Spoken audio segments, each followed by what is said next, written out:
Yeah, 5 plus 5, 10. Dinonzi 5 plus 5, 10. Imboti guy my jive, man. Imboti pie my lights, damn. Vamfana, handi ndabva kunyoresa manozi ubva Maxine. Saka izvezvi hapana munhu ari kubuda do asina kugona answer. Saka da kukubvunzai mubvunzo pane history yamanyore mimi. How long was King Shaka? Se, inini se, inini. Tom, tipe answer yacho kuti ndeye kuti chi.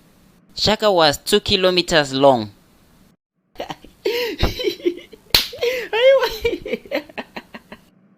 Nege 3010. Chichiri kusekese baba, ukuseka chi baba. Mwana chise, ndikuseka udofu wampana ziwa. Aiwa mpana dojia ziso. Shut up. Kunyazoita se, iwe ngochidi kusumza ruoko rwacho pesika nochiziyewe. Oretika nochiziyewe, tipe answer yacho tu. Seka, Shaka anga akareba 30 centimeters because Shaka was a ruler.